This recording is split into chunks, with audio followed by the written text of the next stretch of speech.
গ্রামের একটি আঞ্চলিক কথা আছে, অভাগী যেদিকে যায় সেদিকেই শুকিয়ে যায়। আজকের গল্পটাও ঠিক তেমন। আসলে এটা গল্প নাই, একটা বাস্তব জীবন।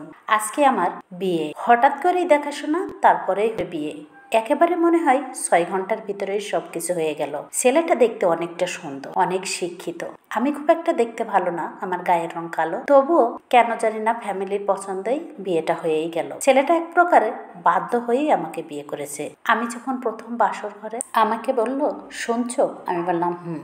তখন আমার স্বামী আমাকে বলল, তোমার সাথে আমি কিছু কথা শেয়ার করতে চাই। আজকে আমাদের গল্প করার রাত। আমি অধীর আগ্রহ, অনেক আকাঙ্ক্ষা মনের ভিতরে দুরু দুরু নিয়ে শোনার অপেক্ষায় রইলাম। আমি বেশি পড়াশোনা জানতাম না, তবুও আমার বয়সও ছিল অনেকটা কম। আমি অত কিছু বুঝি না, অত শিক্ষিত মানুষের মারপেস কথা। তবুও অনেক স্বপ্ন বোনা শুরু করলাম মনের ভিতরে। যেহেতু আমার উঠতি বয়স, আমি কেবল বড় হয়ে গ্রামের মানুষ তাড়াতাড়ি বিয়ে দিয়ে দিত।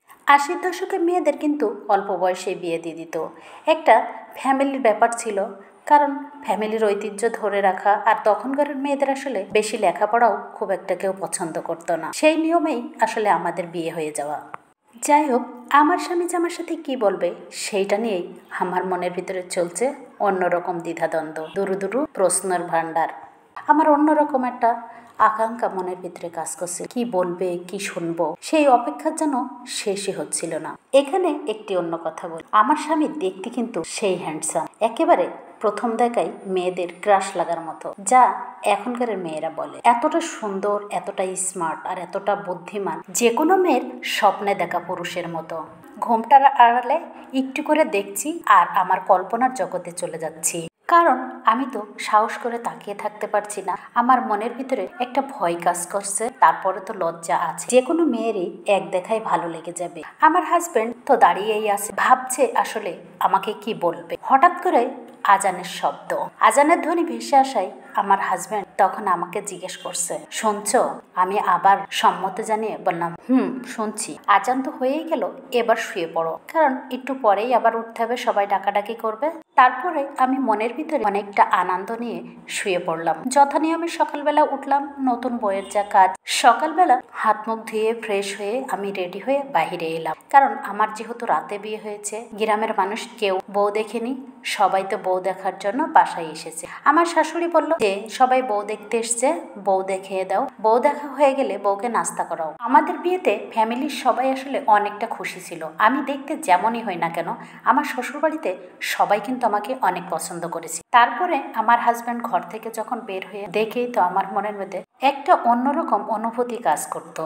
এবার শুরু হলো গ্রামের দাদি, ভাবি, বোন সবারই ইয়ার্কি করার পালা। চলছে সবারই হাসি তামাশা, খুনসুটি, আর এদিকে নাস্তা দিয়েছে। আমি তো লজ্জায় খেতেই পাচ্ছি না, এমনি অনেক মানুষ, তারপরে নতুন জায়গা। আমার হাজবেন্ড বলছে আমার ননদকে, তোর ভাবির খেতে হয়তো লজ্জা করছে, তুই ওকে আলাদাভাবে খাবার দে। এবার গ্রামের নানি দাদিরা তো ইয়ার্কি শুরু করেই দিয়েছে। এখন আসলে প্রথম দিন শ্বশুরবাড়ি গিয়ে তো অত খাওয়া যায় না, যাই হোক খালাম সবারই সাথে। এভাবে আনন্দ মজা আর অনেকটা খুশি নিয়ে 2 দিন পরে চলে গেলাম বাবার বাড়ি। বাবার বাড়িতে নিয়ম অনুযায়ী কিছুদিন থাকতে হবে। বাবার বাড়িতে যেয়ে আমার হাজবেন্ডের ব্যবহার, তার কথাবার্তায় সবাই মুগ্ধ হয়ে গেল। তাকে ছাড়া যেন কেউ ভালোই লাগে না। যাই হোক এভাবে কিন্তু থাকলাম, আর আমাদের বাড়ির বাচ্চারা তো খুবই প্রিয় হয়ে উঠলো। সে প্রত্যেকটা বাচ্চা যেন তাকে ছাড়া কিছুই ভালো লাগে না। এভাবে কিন্তু আমাদের বাবার বাড়িতেও কেটে গেল 10টা দিন। আমার হাজবেন্ড আমাকে স্পর্শ করেও দেখলো না, তবুও যেন কোনো কিছু মনেই হলো না।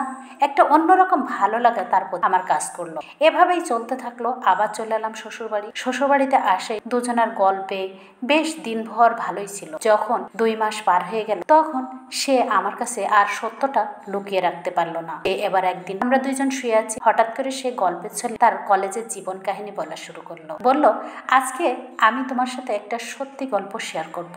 আমি তোমাকে ঠকাতে চাই না, তুমি অনেক ভালো একটা মেয়ে, কারণ তোমার মতো ভালো মেয়েরা কাউরের জন্য ঠকে যাক আমি সেটা চাই। আজকে আমি একটা সত্যি কথা বলবো, তুমি যেন কষ্ট পেয়ে। আমি তো অধীর আগ্রহে কি এমন সত্য কথা বলবে বাসর ঘর থেকে, সে আজও বললো না। যাই হোক সে বলা শুরু করলো তার স্টুডেন্ট লাইফের গল্প, তার স্কুল জীবনের গল্প, তার কলেজ লাইফের গল্প। তার কলেজে যেয়ে একজনকে ভালো লেগেছিল, ভালোবেসেছে, দুজন দুজনকে প্রচন্ড ভালোবাসতো। কিন্তু কনজারভেটিভ ফ্যামিলি, আগেকারের 80-র দশকের ফ্যামিলিতে ভালোবাসার কথা বলা মানে একেবারে অন্যরকম একটা একটা কাহিনী, তাই না? তাই বাড়িতে বলতে পারেন বাবা মায়ের পছন্দ সামাজিকতা মেনেই আমার সঙ্গে দেখাশোনা করে বিয়ে হয়েছে, একেবারে হঠাৎ করে দিনেই দেখাশোনা, একদিনেই সে বলার সুযোগই পায়। যাই হোক, সবাই আনন্দ করে বিয়ে শাদী হলেও তার মনের ভিতরে ছিল অন্যরকম একটা কষ্ট, যেটা কাউকে সে বলতে পারেনি। সে বলতে থাকে তার কলেজের একটা মেয়েকে সে ভালোবাসে, দুজনকে প্রচন্ড ভালোবাসে, তাকে ছাড়া সে বাঁচতে পারবে না। কারণ এই 2 মাসে সে আমাকে ভালোবাসতে পারেনি, আমাকে ঠকানো হতো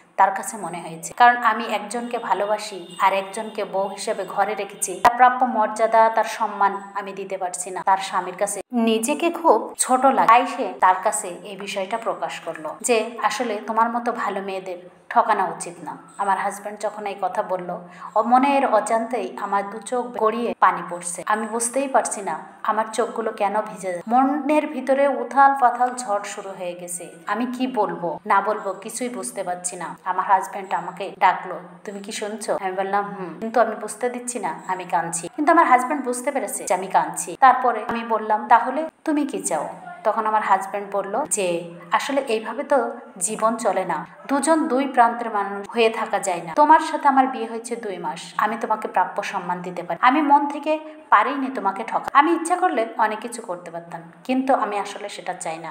আসলে আমার হাজব্যান্ড অনেক ভালো মনের মানুষ, অনেক বুদ্ধিমান, অনেক স্মার্ট একটা ছেলে, যার কারণে সে আমার সাথে কোনো রকমই খারাপ কিছু করেনি। একটা স্বামী স্ত্রীর সামাজিক যে সম্পর্ক হয় সেটাও আমাদের ভিতরে হয়নি, ছিল শুধু আমাদের 2 জনের ভিতরে বন্ধুত্ব। এভাবেই আমাদের কিন্তু 2 মাস কেটে গেল। তারপরে আমি কি করব আমি বুঝতে পারছি না। আমার স্বামী আমার শ্বশুরকে বলল, আমার শ্বশুরকে এবার সরাসরি বলল। তখন আমার শ্বশুর তো একেবারে অবাক, কেন তাহলে তুমি একটা মেয়ের জীবন এভাবে নষ্ট করলে? তুমি কেন আগে থাকতে বলনি এই কথাটা? আগে থাকতে বললে এই মেয়েটার জীবনটা আমরা নষ্ট করে ফেলতাম। এত ভালো একটা মেয়ে, আমি এখন কি করব? আমি কি করব?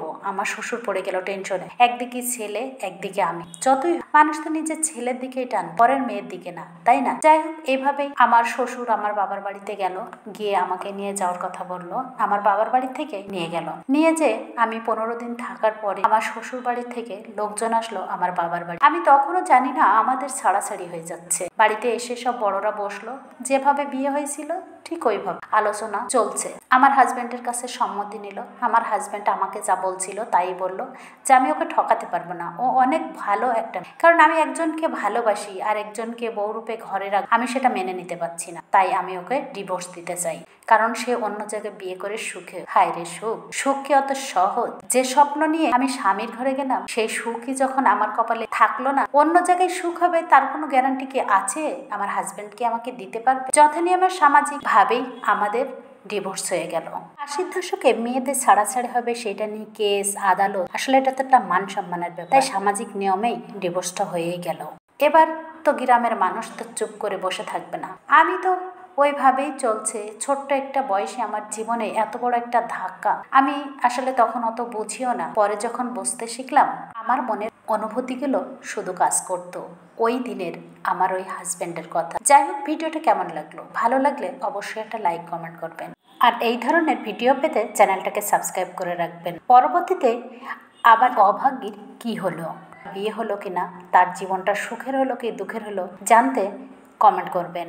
আর পরবর্তী ভিডিওতেই আসবে এই অভাগা যেখানে যাই সেখানে শুকিয়ে যায়, এর উপরে পুরো আরেকটি ভিডিও। তারপরে বিয়ে হয়ে তার জীবনটাই কি হলো সেটা আপনাদের সাথে শেয়ার করব। তার জীবনে সুখ হলো কি দুঃখ হলো কি মৃত্যু হলো সেটাই কিন্তু জানার জন্য কমেন্ট করবেন। আর এই গল্পটা যদি ভালো লাগে আমার চ্যানেলটাকে সাবস্ক্রাইব করবেন। একেবারে বাস্তব একটা কাহিনী আপনাদের সাথে তুলে ধরলাম, আর পরবর্তীতে কি কি হয় আপনারা ভিডিওর মাধ্যমে দেখতে পারবেন। আজ এই পর্যন্তই। আপনারা সবাই ভালো থাকেন, সুস্থ থাকেন। আল্লাহ হাফেজ, আসসালামু আলাইকুম।